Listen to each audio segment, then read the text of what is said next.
I liked all the photos that you guys put up on the discussion board. It's pretty nice ones there. Some good places to visit.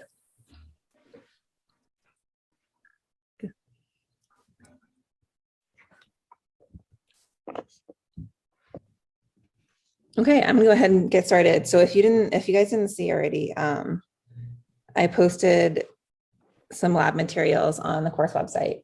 I actually posted some earlier in the day and then made some adjustments. So if you downloaded them this morning, there might be some slight adjustments to what you downloaded, but that's fine. And I'm just going to walk through that document. And definitely, you know, stop me if you have any questions.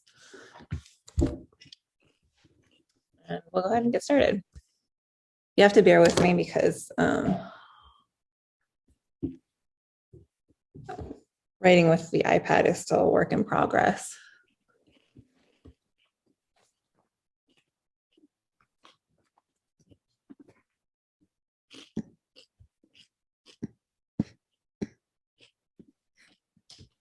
Oh, hold on a second. Okay.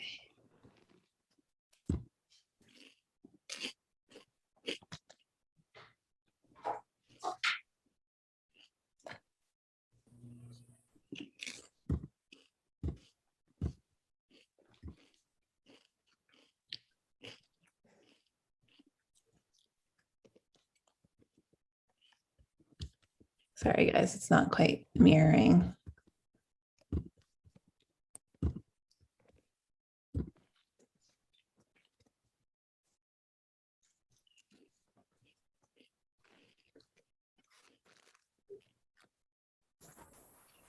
Okay, here we go.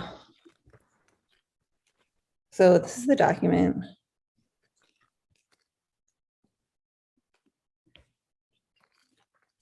Okay.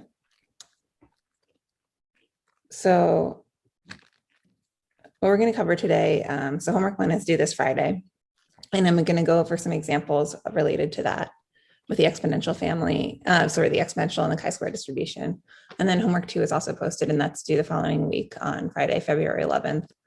And if we have time, I'm going to go over some stuff that's related to that as well. And then some other announcements. February 4th, this Friday, is the final add drop date.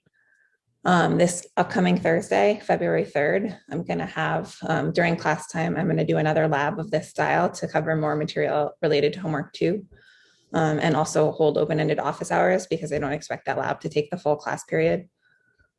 And then next week we will, you know, I'm waiting for any announcements to say otherwise, but we'll switch to in-person lectures unless you hear anything else from me that says otherwise. Any questions about that?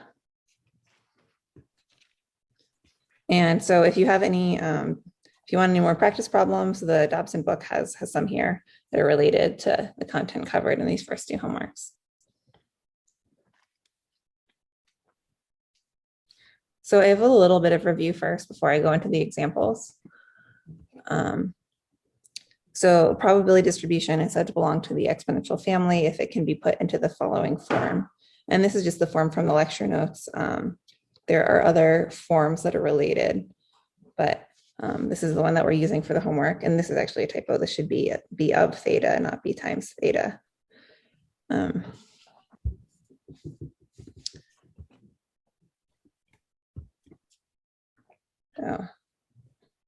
And I wanted us to slightly correct something that was wrong from the slides. So, and related to some questions that you guys asked on Thursday in office hours, which were good questions. So in this form, it's specifically when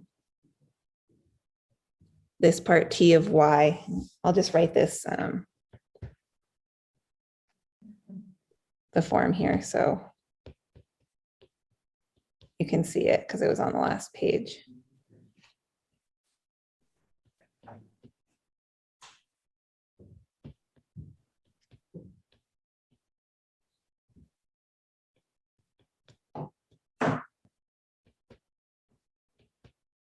So that's the exponential family form that we're working with. And so when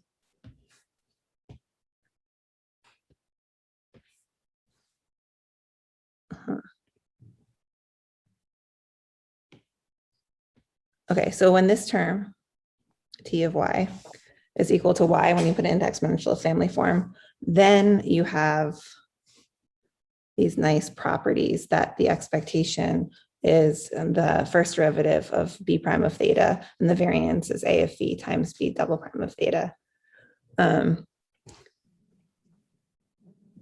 However, if you don't have it in this form, then that's not necessarily going to be true. And so when you have this, this form of t of y equals phi, that's said to be not only exponential family form, but what's called canonical form, or the natural exponential family. And that's when this rule actually holds true. And so as you'll see, and we'll talk about in the example for the chi-squared distribution, it's an exponential family distribution, but it's not part of the natural exponential family. So this property doesn't hold. And just as a side note, the chi-squared distribution is actually a special case of the gamma distribution. And the gamma distribution is natural exponential family, but only if the alpha parameter is known, which is part of the homework as well. Any questions about that?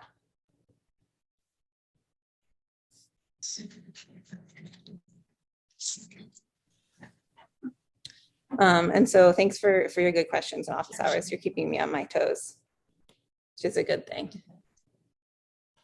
And so why do we actually care about this canonical form? In some senses we don't, but there are a couple of reasons you should care a little bit. It does provide an analytically convenient way of calculating expectation and variance if you have that natural exponential family form. It also gives you a nice way to specify your link function in a generalized linear model, which is discussed in the lectures this week, and I'll cover again very briefly. It has some nice properties in statistical theory that I won't cover. But in practical considerations, you really don't have to think about it too much. For logistic regression, the logit link, which is the link that you use, is the canonical link for binomial data. But you can also use other links, and we'll cover that in the 4th or 5th week. And then for Gaussian binary and Poisson data, it is most common to use the canonical link. But for negative binomial regression and gamma regression, the log link is commonly used, but that's not the canonical link. So in practical settings, it doesn't always matter, but it's good to know what it is. So briefly, just a review of the GLM framework, and this is from the end of the lectures last week. So the typical linear model that you learned about in 6611 can be written this way, and this is in matrix notation, where y is a vector of outcomes for all of the different subjects, y1, y2, all the way up to yn. And X is a matrix of your covariates, which you can think of as, say you have 3 covariates, it's going to be something like X1, 1, X1, 2, X1, 3, X2, 1, all the way up to X2N. So this is a matrix of all your covariates for all your subjects. And then beta is a vector of size p, where in this case, p is equal to 3.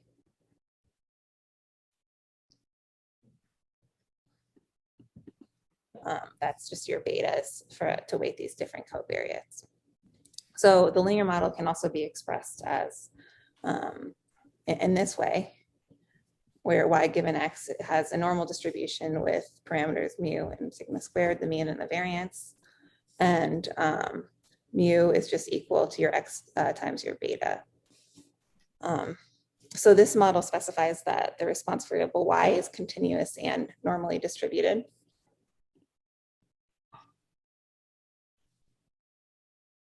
And some function of the mean, in this case, mu equals x, and mean is written mu is expectation of y times x. In this case, the function is the identity function, but some function of the mean can be written as a linear combination of the covariates. And the whole point of the GLM is to generalize this model framework to a broader class of potential outcomes. So instead of being normal, y can have any exponential family distribution, and you can still model it using betas and covariates x.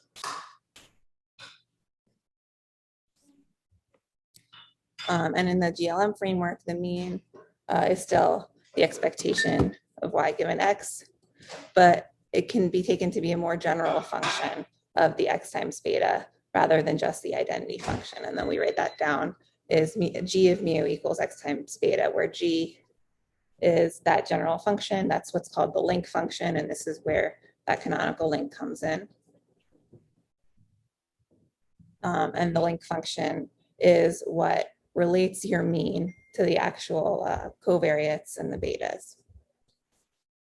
So then putting all those pieces together, you get the three components of a generalized linear model, where the first component is the distribution of y. So you assume a distribution that your y takes on some distribution. So in linear regression, you assume that that's a normal distribution, but you can also assume that y given x has a binomial distribution with parameter pi or p, if you have binary data, for example. So that's the first component, is that random component, the distribution that y is assumed to follow. The second component is a systematic component, which is also called the linear predictor. This is not random. These are your observed x values and the betas, which are going to be the weights on those x's that you want to estimate. Typically, you can shorthand call this eta, or you can just call it x beta. And this is in matrix notation. So what this is writing that all out, that x beta is beta 0 plus beta 1, x1 plus beta 2, x2, all the way up to p for p covariates. And then finally, your third component is that link function g. And so your x's and your betas are assumed to be on the real number scale. So that can take on the values in the set of negative infinity to infinity, all real numbers. And your outcome, y, might not necessarily have that same range. So the point of the link function is to ensure that you have the same range of your x times beta and your y values. And so typically, if you're not choosing the canonical link, you're going to choose some link that ensures that your data, your outcome y times the link, has the same range as your x's and your betas. Any questions so far? Okay, so we're going to walk through an example very similar to the first homework problem from homework 1.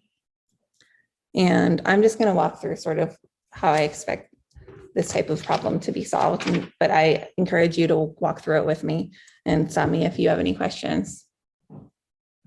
And again, you're welcome to put questions in the chat, but I won't always be able to see them, so I'll answer it quickly, more quickly if you just speak up.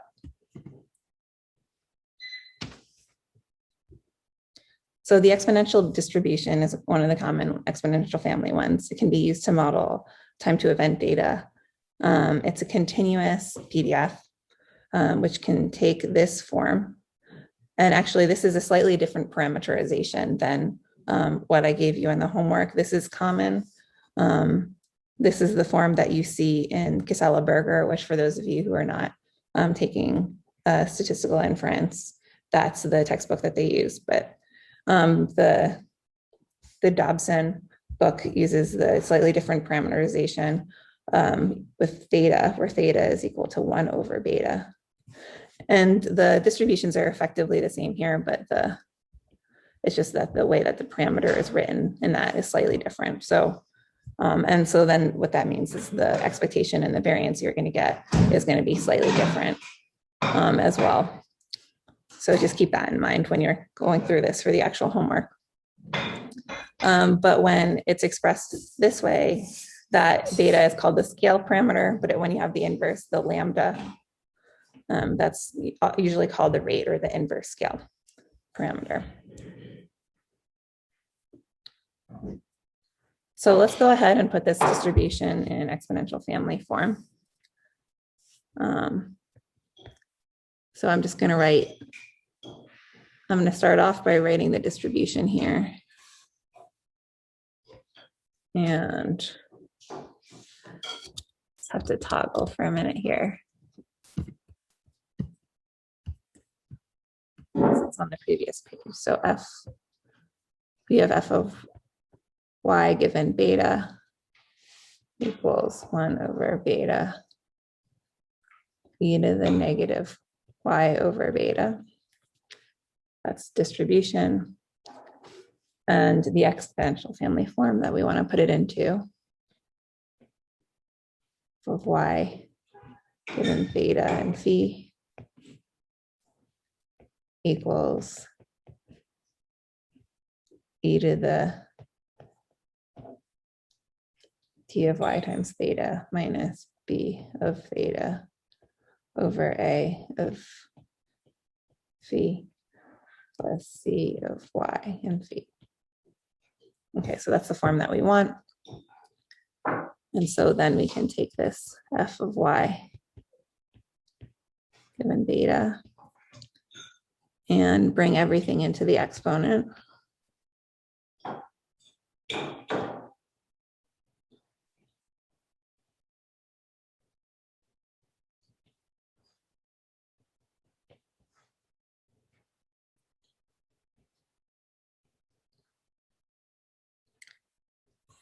And so in this case, it's a relatively simple one where you end up with t of y. Actually, I'll go ahead. T of y equals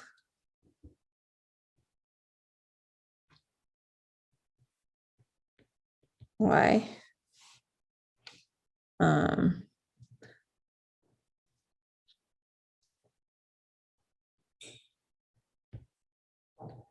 Beta equals negative 1 over beta.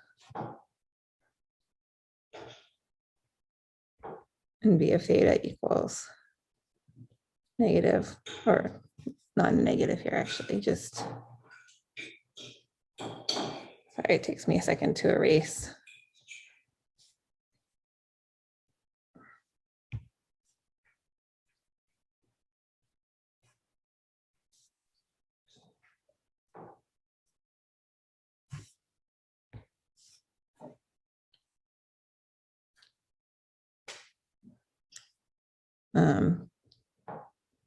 B of theta equals log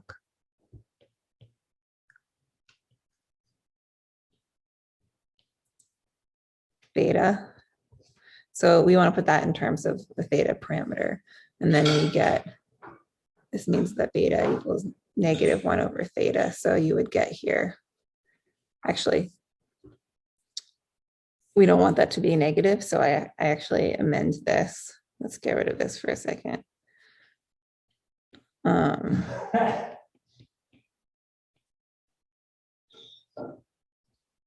So basically what I would see here is if I plugged that in, I would get log of negative 1 over theta, but you can't have log of a negative number. So that is cluing me into actually something's not is off, and you want to pull that negative out and consider that to be a part of the a of phi term. And that just is how things go sometimes. It takes playing around with it to make sure it looks exactly right. So we're going to use this form. And then we get t of y equals y still. Theta equals 1 over beta, which implies that beta equals 1 over theta.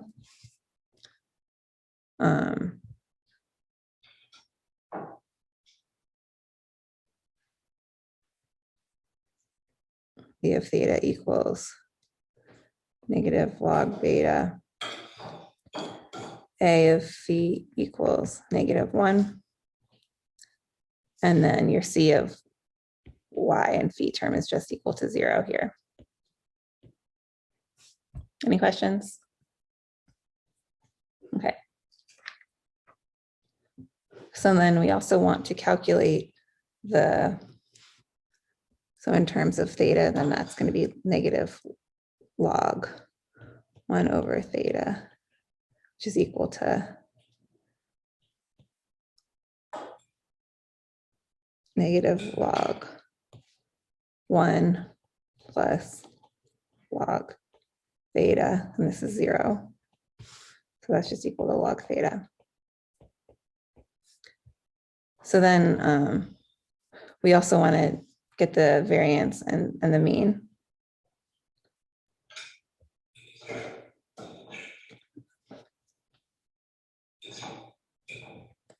And we can get that by calculating the first derivative of b prime of theta, which in this case is 1 over theta.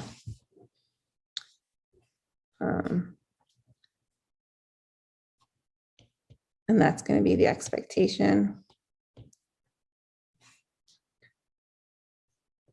And then the variance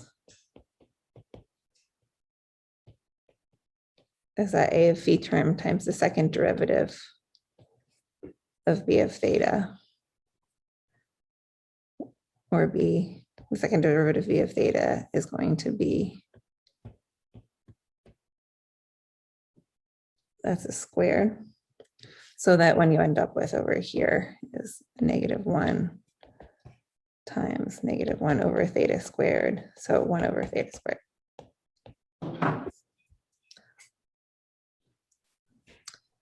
And then finally, the last piece of what I look for in the homework is to tell me what the natural link, the canonical link is, and that is given here, where if your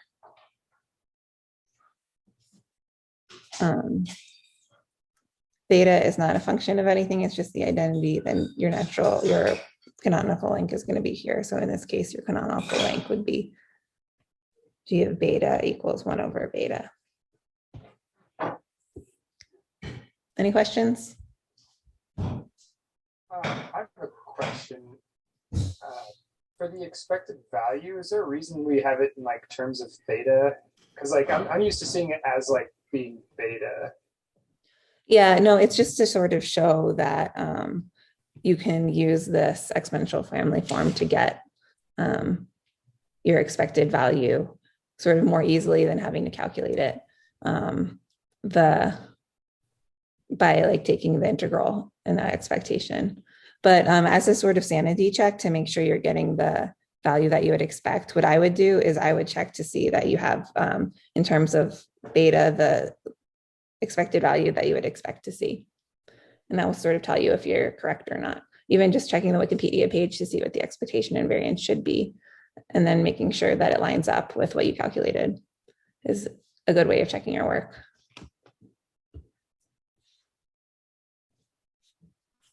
Cool. Again, but how did you find the canonical link? Like, I know you said something before you say it's 1 over beta.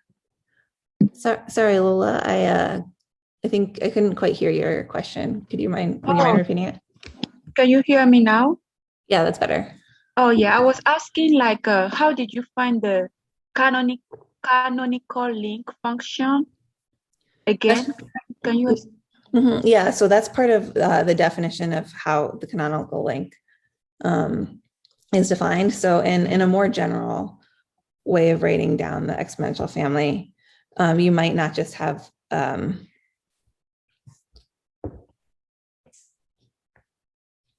sorry, I'm going to try to make this another color so I don't overwrite what I have. So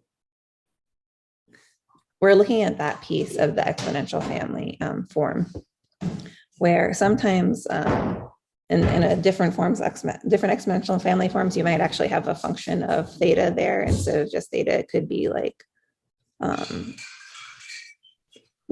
of theta or something. We if you were able to put, however, if you're able to put in the distribution into this form where right here, all you have is y times theta, then you're in this sort of natural exponential family form, which has sort of more special properties. And then the canonical link is going to be whatever. So you're going to have theta equals something, some function. I'm going to say some function of your parameter. So in this case, theta equals 1 over beta, but you could have something like, say you're working with a lambda parameter, maybe you have theta equals lambda squared. So this expression is going to be your canonical link. So on the right-hand side, whatever function of your original parameter would be the canonical link. So in this case, it would be that parameter squared. So you would say g of theta equals theta squared. But in the case that we have here, it's the inverse function. So g of beta equals 1 over beta. Oh, okay, makes sense. Thank you. Yeah, no problem. Could you clarify how A of phi is -1? Mm-hmm. So some of that was just playing around, as you saw. At first, I calculated it without pulling the negative out.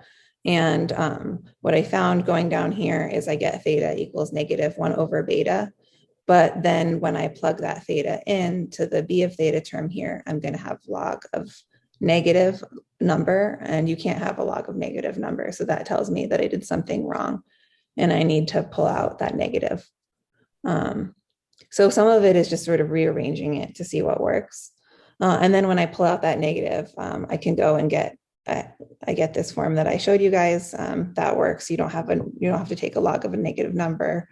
But since that negative number is pulled out, it has to somehow still fit into this form that I showed you. And you can say that it still fits in that form by saying, okay, well, we have the A of phi term equal to -1 now. It's kind of just sort of by making sure you're manipulating the distribution to make sure it fits into that framework.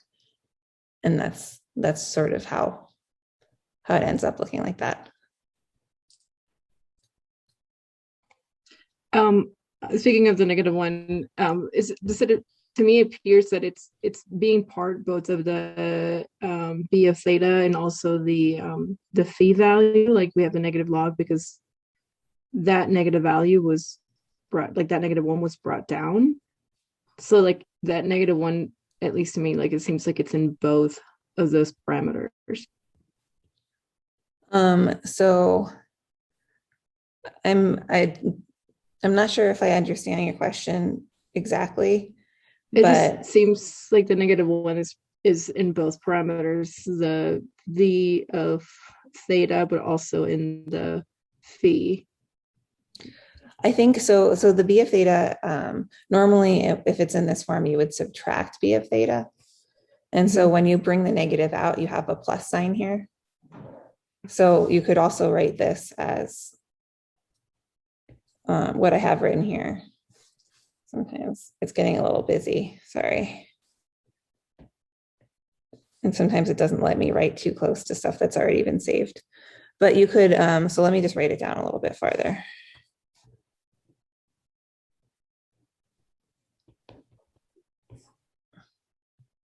I have negative, but now I can't actually see on my screen what I wrote, so I'm going to need you to like read it off to me. Maybe negative theta times, wait, that's not right. I think I understand. I think it has to do with the fact that you're bringing down that because it's the equation is t of y times theta minus b of theta. So I think that negative has to do with the fact that it's a minus there, right? Yeah. And then the -1 from the phi is actually what was there once you actually try to get it out. Yeah, so it's just about manipulating manipulating it into that form. So right. it's supposed to be minus b of theta. So if minus a negative log number, minus a negative gives you a positive. So I just sort of glossed over that in that step. Okay. Makes sense. Mm-hmm.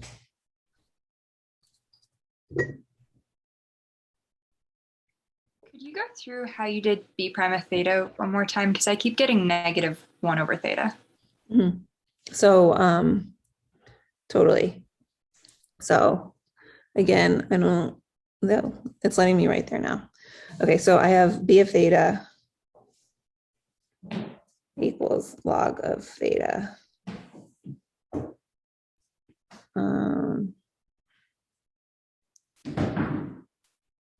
I think it's negative log beta.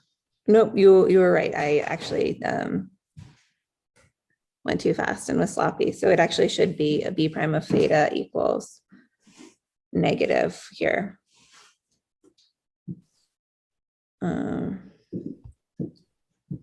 Let me correct that.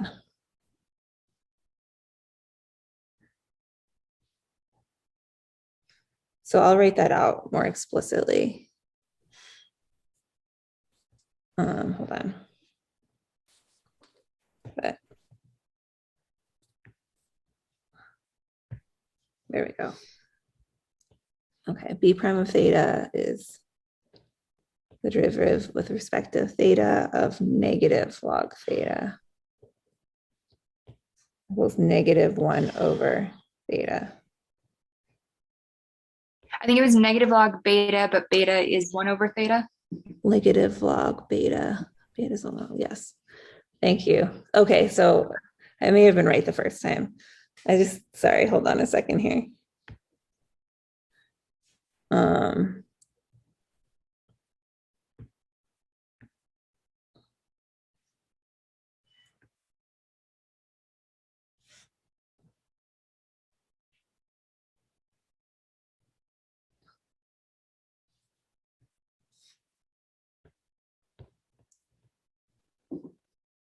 Actually, I think I know. I think it's Okay. positive log of beta because it's minus b theta, actually. I'm not sure now. Negative, yes. Okay, so it's negative. So I'm splitting up this negative log of 1 over theta term. So into negative log of 1 minus, we'll just pull the negative on the outside. So that's actually this term here can be log of 1 minus log of theta. So negative log of 1 minus log of theta. And log of 1 is equal to 0. So you end up with just 0 minus log of theta. And distributing that negative here, then you get actual positive log theta. Okay, got it. Does that make sense? Yes, thank you. Okay. No problem.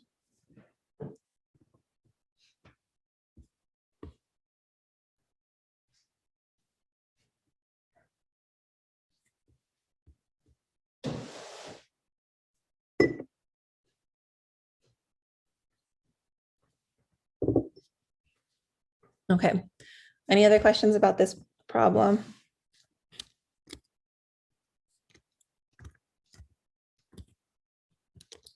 I'm going to move on to the next one.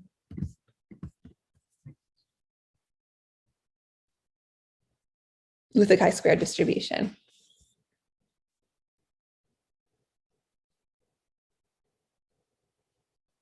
So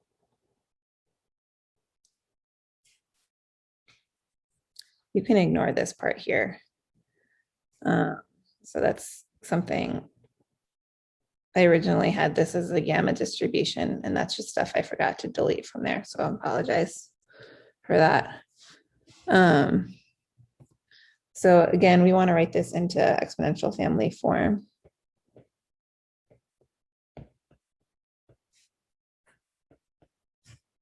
And which I'm going to write down here so we have it for reference.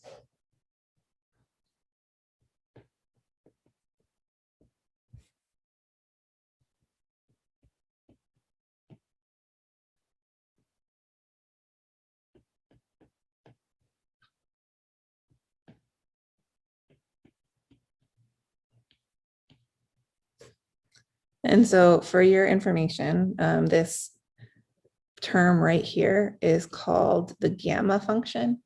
And you also see it as part of the beta distribution and the gamma distribution. And it takes a form like this, and we're not going to work with that directly. But the reason that this term exists in these distributions is to make sure that the distribution normalizes to 1 to make it a proper PDF. That's where that term comes from.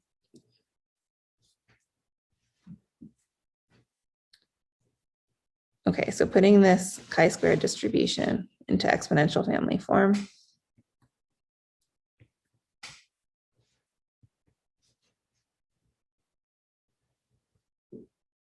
So you already have this. So first I'm going to take this term here, this y to the k over 2 minus 1. And I'm going to split that up into y to the k over 2 times y to the negative 1. So that'll make it easier to deal with. And then bringing that into the exponent, you get k over 2 log of y minus log of y. So now we're done with this term. Dealing with this term next, bringing that's already in the exponent, so you just have to do minus y over 2. We've dealt with this term. And now I'm going to deal with these two terms separately as well. And when you take the log of this so that you can bring it into the next exponent, you end up with a minus log of that whole gamma k over 2, 2 to the k over 2. And then you can further split that into two terms, and that's what I'm going to do here. So you get minus log gamma k over 2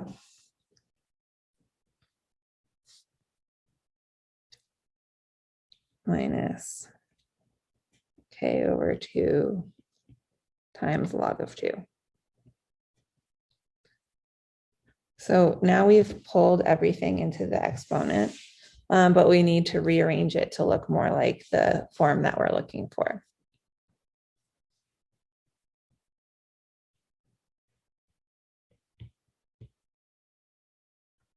So our parameter is k. So this term here is the only term, you can't see what I'm pointing at.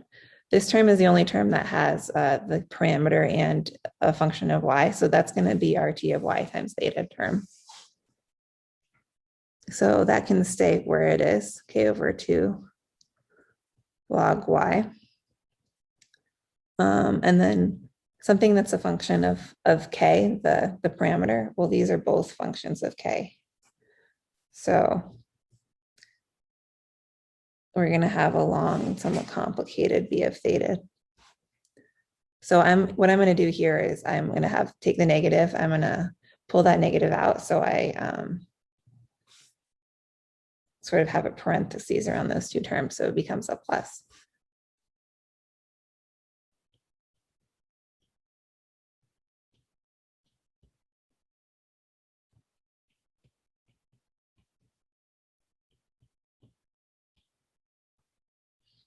Okay. And then, so what terms do we have left? We still have these terms to deal with. And those are just functions of y. So that's going to be part of the c of y term.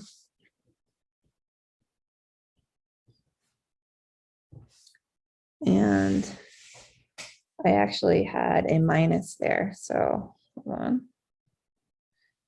Sorry.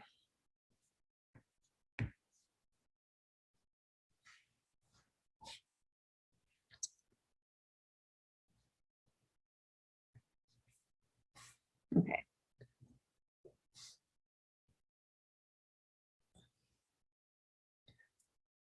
So that's a minus log y minus y over 2. Okay. So now pulling out everything that we're interested in, what's going to be our t of y?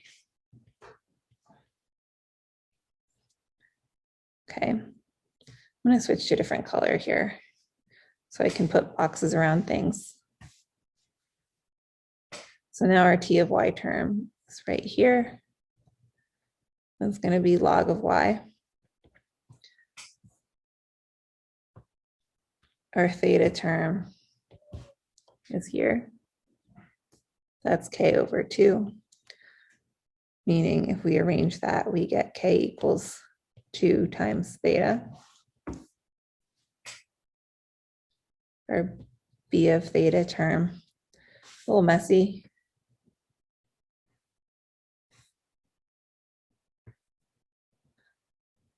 And that's going to be log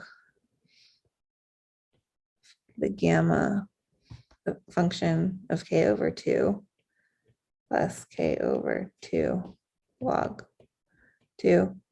So if we put that in terms of theta, we get a log of gamma function of theta plus theta log 2. And then in this case, A of phi is equal to 1. And C of y and phi is equal to negative log y minus y over 2. So this is what I was talking about with the exponential family form versus the natural exponential family form. So in this case, you'll see that we have t of y equals log of y. And this is not the same as saying t of y is equal to y, which means it's not in natural exponential family form. It's in exponential family form. It matches this form that we have up here, but it's not in natural exponential family form. So what that means is you can't calculate b prime of theta and have that equal the expectation of y, or b double prime of theta times a of phi and have that be the variance. So you wouldn't expect that to work out, which is nice because taking the derivative of this term can get really ugly. Does that make sense? I have a question about the relevance of once you actually find theta, like the relevance of actually moving that over so that it's in terms, like the k is in terms of theta. Like I think it's more intuitive to me that we keep data as theta equals k over 12 over 2 instead of like trying to move it around. Like I just don't understand the purpose of that. Yeah, so that's if you want to, if you are actually going to use this property to calculate the expectation and variance, you want it to be in that form to work out. So then you take the derivative with respect to theta when it's in this actual form in terms of theta. And then if you want to have your expectation back in the form of k or whatever your parameter was before, you can use this relationship to get the in terms of the expectation and variance that you're used to seeing. Gotcha. Okay.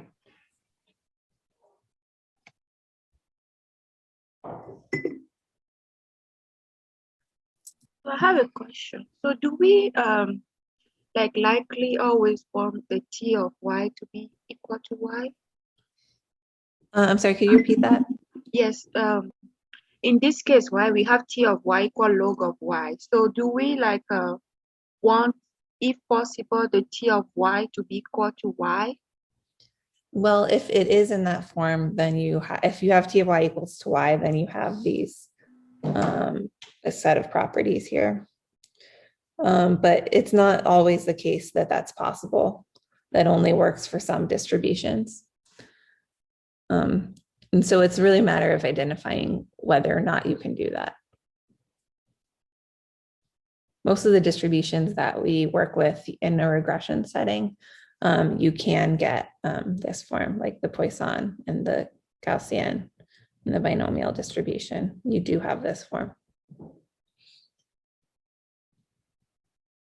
So if I understand, it's only when we don't get the t of y equal y that we cannot use the formula for b prime of theta to find the expectation. That's right. Okay.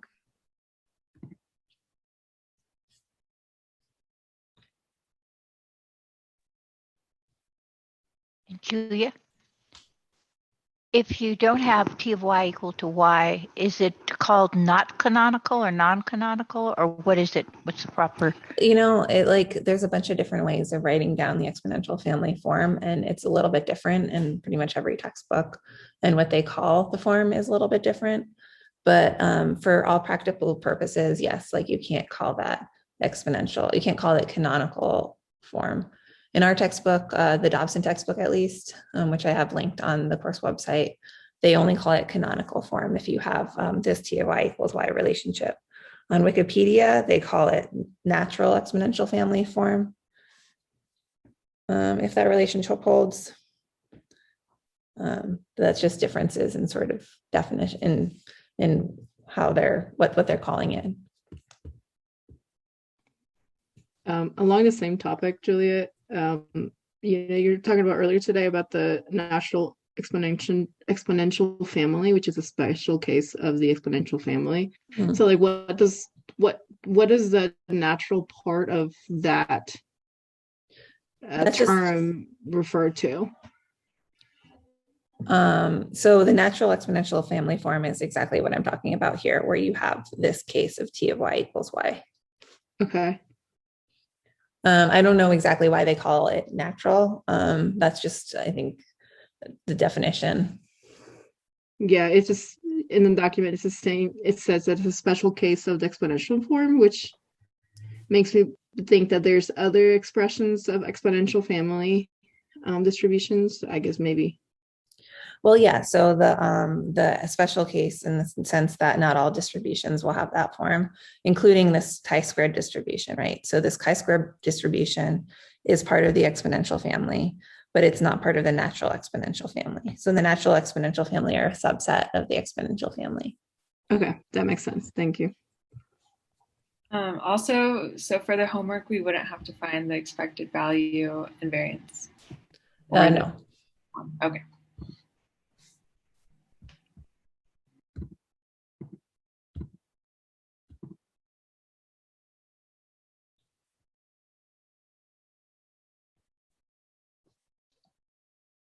I think you said, but can you remind me, like, which distribution is not part of a natural exponential family? So anything that doesn't have the form T of y equals y when you put it into, and this isn't going to be like, you're not going to be tested on this or anything. This is not like a huge point. It's just something that wasn't exactly right in the notes. So I wanted to bring it up. Okay. But anything that does not follow, I'm trying to it's like hard to, sometimes it's a little hard to move back and forth here. So anything that doesn't have here, so this form here, right? So the form has some function of y, and that's still considered exponential family form. This is what I'm talking about with this T of y equals y term. If when you put your distribution into this form, you just have y here, then it's a natural exponential family. Otherwise, it is not. Okay. But yeah, it's not a huge point. It's just something I wanted to point out because it was incorrect in the notes. But it's not something that you need to like be super concerned about. Thank you. So if T of y doesn't equal y, and then it's not in canonical form, so we don't have to find the canonical link then either? Yeah. Okay. Thank you.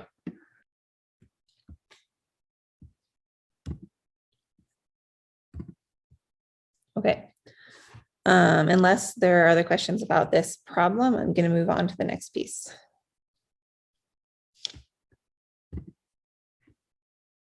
Okay, great.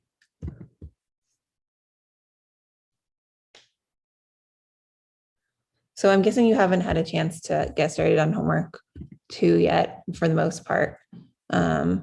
And that's fine, but it's not due for a week and a half, but I'm wanting to use this lab time to go over some of that because homework 2 is a little bit tricky and we won't have lab time next week.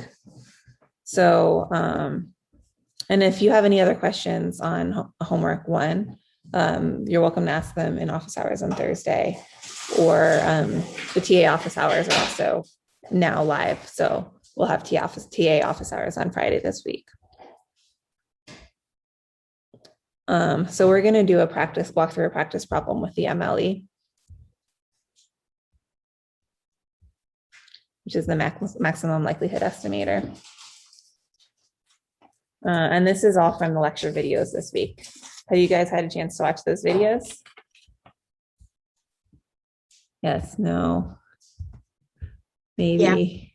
So first one yesterday. What was that? I see just first one. I'm wondering if it's worthwhile to walk through this now or to wait until Thursday. Just do a full lab on that, but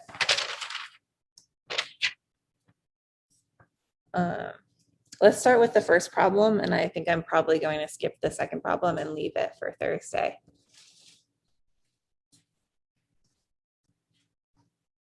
So most of this is going to be about lectures 2.1 to 2.3. There's also a lecture 2.4, which is relevant for homework too, but won't talk about too much today. So here I'm asking you to use an exponential distribution, and here I'm actually using a different parameterization. The one that's in your homework assignment, with lambda instead of 1 over beta. And the first part is to find the likelihood and score function. The second part is found the maximum likelihood estimator. And the third part is to get the expected information. So you're going to be finding getting the likelihood a lot. That's important if you haven't watched that already. And the likelihood function is a way of using the data to learn about the parameter that you're interested in, as is the maximum likelihood estimator. So the way that you calculate the likelihood, and typically you flip the order. So in this case, I have y, and I have actually n different IID samples of y, so n different observations, which we know have an exponential distribution with parameter lambda. And so the likelihood of observing those n values, those n y values, can be written like this, which is the likelihood is actually the joint PDF of all of those y values.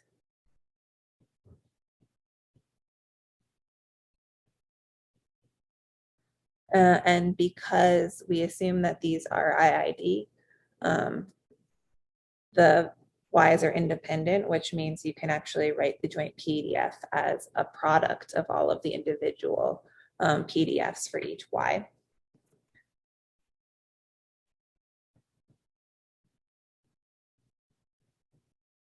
So that's what that symbol means. That's the product from I equals 1 to n of the PDF of yi.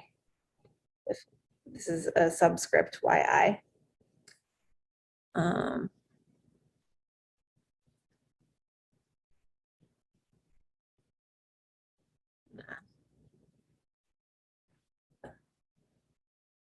That was a little hard to see, so I'm just trying to make it clearer. Subscript yi given parameter lambda.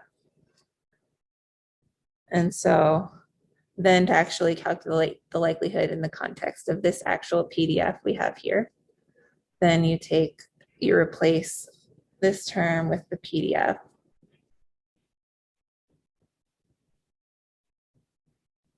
So that's going to be the product from I equals 1 to n of lambda e to the negative lambda yi, and that's it. So then you can carry this product into this term where you have lambda, now have lambda to the n.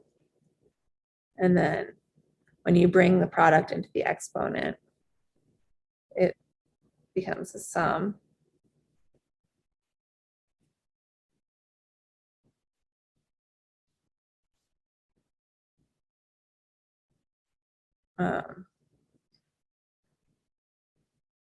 and you're left with this as the likelihood. So often in practice, people work with the log likelihood because it can be easier to deal with. So then if you take the log of that, it'll give you the log likelihood.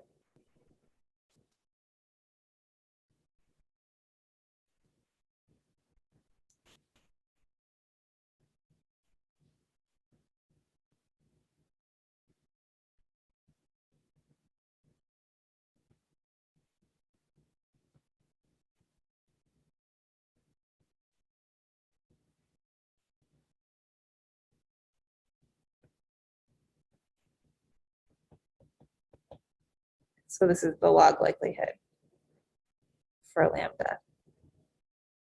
So I also want you to calculate the score function here. And so the score function is the first derivative of the log likelihood. And it's used to help calculate the maximum likelihood estimator.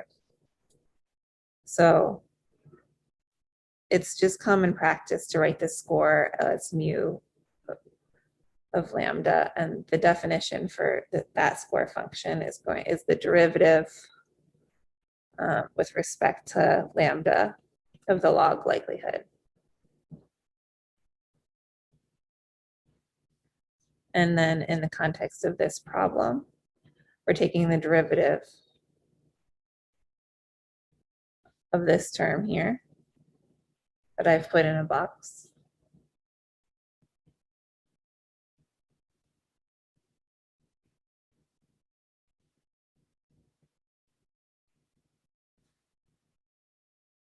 Which is equal to n over lambda minus the sum over I of yi.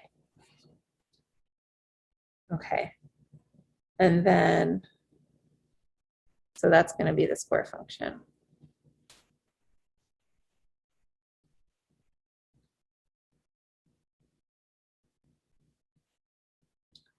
And then once you have the score function, you can calculate the maximum likelihood estimator.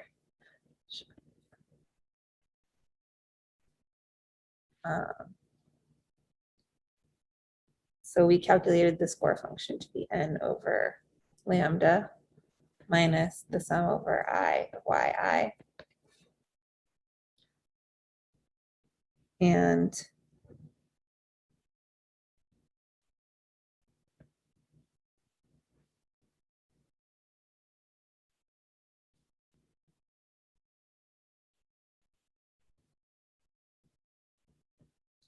we found the MLE when the score function is equal to 0. So basically the way that MLEs work is you're looking for the value of lambda that maximizes the likelihood of the observed data. So it's using the data to find what value of that parameter you think is most likely given the data that you observe. And the reason that we take the derivative of the log likelihood instead of equal to 0 is because that's from calculus, taking derivative and finding where it's equal to 0 finds the roots of that equation that finds the minimum and maximum. So in this case,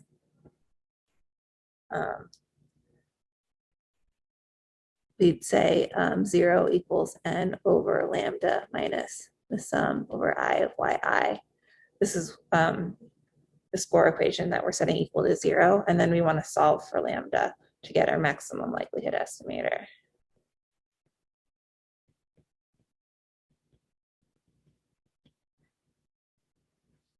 And then stop bringing that lambda to the other side and dividing by,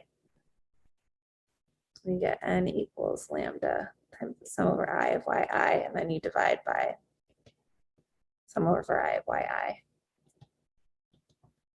which gives you lambda equals n over the sum over I of yi. And we put a hat on it to say that it's an estimator typically. And so this is going to be a minimum or a maximum. It's just a root of this equation here. And to check to make sure it's actually a maximum, we want to make sure that the second derivative is less than 0. And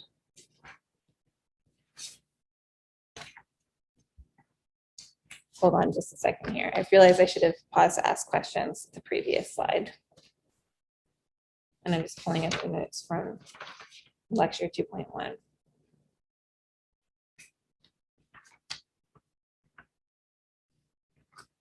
Happy to take any questions now. So June said that the MLE is the value of lambda that maximizes the likelihood of what? I didn't get the last part. The likelihood, it's the value of lambda that maximizes the likelihood given the data that you observe. Oh, okay. Thank you. And so when you do linear regression, when you have a Gaussian distribution, the maximum likelihood estimator is beta hat, like the sum of squares estimator.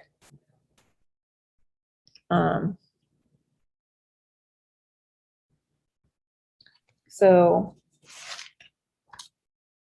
this is the first step of, generally the steps of calculating the MLE is step 1.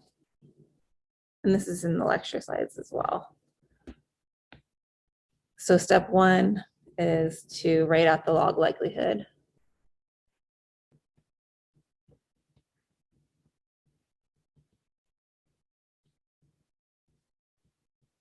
Which we've already done in the previous step.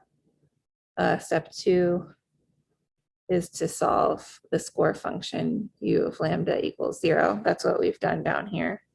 And then now I'm going to do the final step, which is we know that this is a root of this equation, but we don't know if it's a minimum or a maximum for sure yet. So you want to check that the second derivative of the log likelihood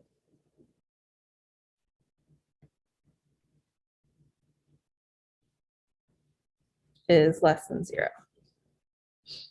So this is the same thing as saying that the second derivative or the derivative of the score function is less than 0. So we can take the derivative of the score function with respect to lambda.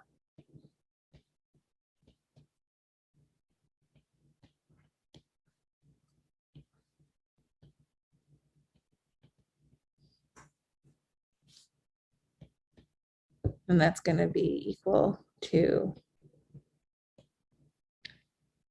negative n over lambda squared. And then no matter what value lambda takes, this is always going to be less than 0 because n is a sample size that has to be positive. And when you square something, it's going to be positive. So because of this negative sign here, that is always going to be less than 0. So that ensures that what we have calculated here is a maximum and not a minimum. Okay. Any questions?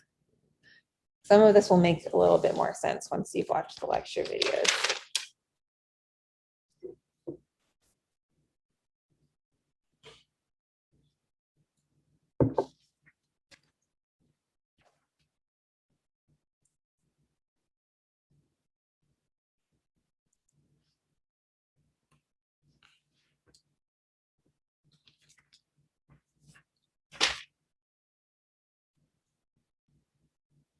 Okay, so then the next thing I asked was to calculate the information. And the information is the second derivative of the log likelihood. There's actually the expected and the observed information. I'm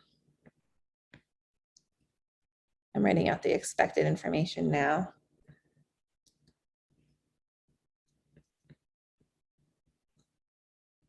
And I'll just talk about that briefly in a second.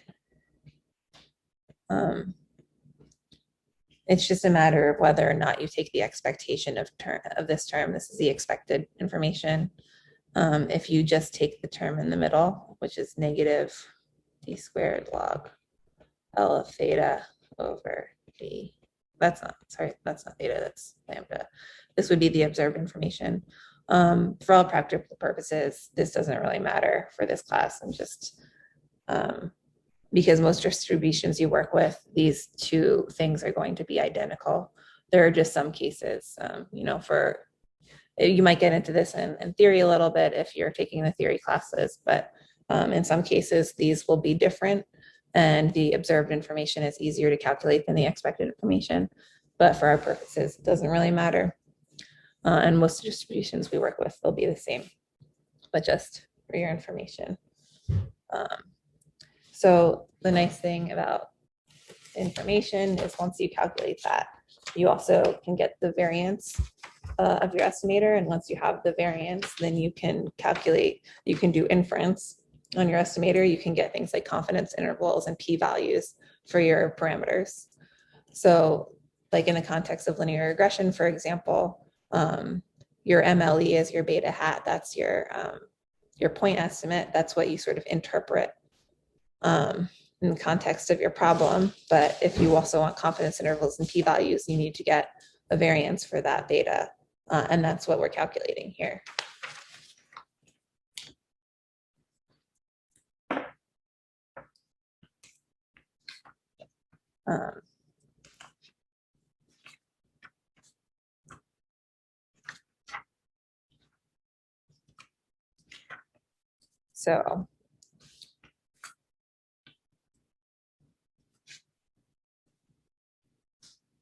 So back to our log likelihood.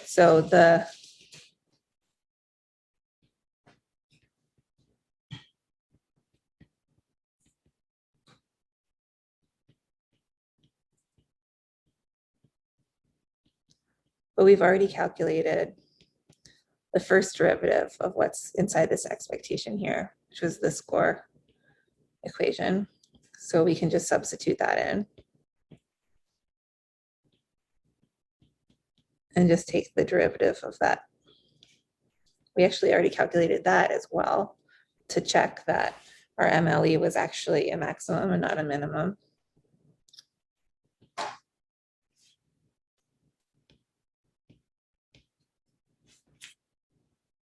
And what we got there was negative n over lambda squared. And you can pull out that negative term, so you just get expectation of n over lambda squared. And in this case, n is a constant, so you can pull it out of the expectation. And so is lambda. So you just end up with this. In some cases, you'll have like some y's or x's in here, and that's when the expectation can get more complicated. But here, you're just going to have constants, so you're going to have the same as you were calculating the observed information. But again, that's not super important. It's just for your reference. Okay, and then the way that you actually use this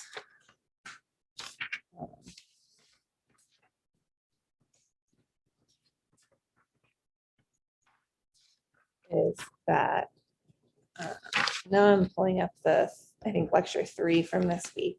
That's what I'm looking at. So you can use the information to get asymptotic variance of your estimator lambda, where your variance of your asymptotic variance is going to be that information of theta and then inverse, so 1 over that information. But when I mean asymptotic variance, what I mean is that when you have really large sample sizes, the variance of lambda is going to be equal to this quantity. When you have small sample sizes, that might not exactly hold. And in the lecture, I actually show this with some R code calculating the variance this way with large and small sample sizes. And you can see that the variance gets closer to the true variance as your n increases. But then in the context of this problem, the approximate or asymptotic variance is going to be the inverse of the information, which is lambda squared over n. So 1 over that term.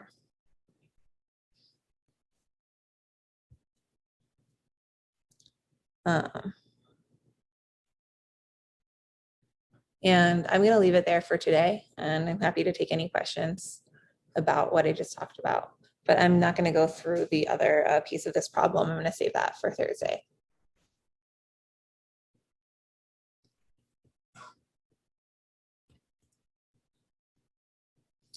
I just got a question, where will this recording be posted? And I'm going to post it on YouTube with a link to this specific video in the week 2 sort of page overview. Julia, so for the variance, as your sample size gets infinitely big, does that not approach 0? Mm-hmm. Okay, so it does. So yeah, so as you as your sample size gets bigger, the variance around the estimator is going to get smaller, which kind of makes sense. So like if you have a bigger sample size, you're closer to the true value. It's easier to think about in terms of the normal distribution, I think. Like the mean, you're trying to estimate some mean in the population, say like the average height of all people in the population. And as you sample more and more people, that number gets closer to truth, meaning the variance around the estimate that you would get gets smaller. Your confidence intervals will get smaller as well. Okay, gotcha. Does that hold true for, I mean, most of the times that we're going to do this? Or for like most distributions, I guess? There are, does the asymptotic, does this hold I guess true? Does the asymptotic property like hold for other parameters that we'll be estimating? Mm-hmm. So anything in the exponential family, this is true for anything in the exponential family, where you can use this like second derivative to calculate the asymptotic variance. Oops. Is that what you're asking? Yeah, I think so. Yeah, great, go ahead. I guess I'm a little confused about the asymptotics still, because we're saying the variance of lambda asymptotically approaches the inverse of that information term that we calculated, but it'll always approach 0 as n gets big. The variance always gets smaller, yeah, as the sample size gets bigger. The way I think about it is, if you imagine like, again, this like height in the population thing. So you sample like 10 people. You might, and then you sample 10 people from like a totally different sort of subset of the population. The average heights of those two groups might be pretty different. But if you sample like 10,000 people, you're probably going to have average heights that are more similar. So that's what I mean by the variance of the estimate. Okay, yeah, I'm with you now. Thank you.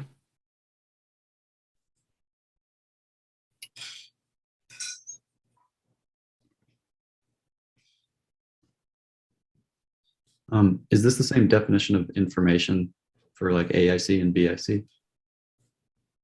Yes. Okay. For AIC and BIC, it's probably the observed information, meaning it's going to be this one here.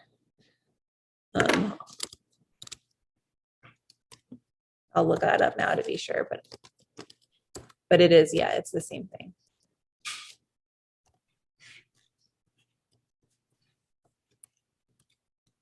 It's all based on the log likelihood. And is there a kind of intuitive explanation for why information and AIC and BIC let you compare, non-nested models? So that's a good question. they're all getting at sort of like a sense of how well the model fits the data, because they're based on the log likelihood. And the log likelihood will always get better as you add more parameters. Even if your like covariates that you're adding, say you're doing linear regression, are not super associated with the data, they're still going to add like maybe a little bit to make the log likelihood better. So in that sense, like, I guess in that sense, you can get like a better prediction if you add more predictors. At least you can get a prediction for a particular data set. But then they're penalized, right, by like the number of parameters to try to. Okay, that helps. Yeah, so it's like a penalized version of how well your model fits the data. So you don't necessarily have to have the same set of parameters to compare those models, because you might have like, say you add one covariate to like, say you add like age to one model and like, I don't know, coffee intake to another. They might change the log likelihood in different amounts, but you're still getting a sense of how well you can predict your Ys based on the covariates in the model. It's kind of hand wavy explanation, but. No, that helps a little bit. Thanks.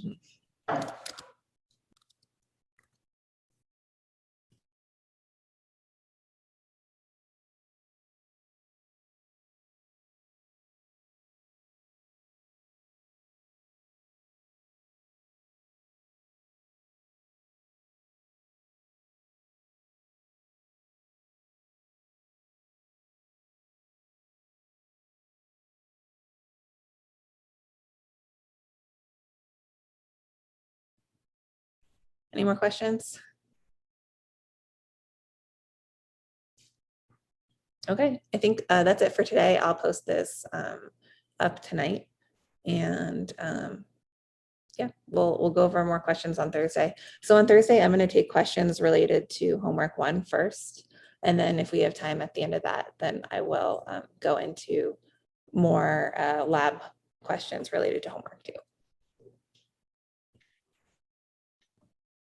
Thank you. Okay, thank you. Thank you.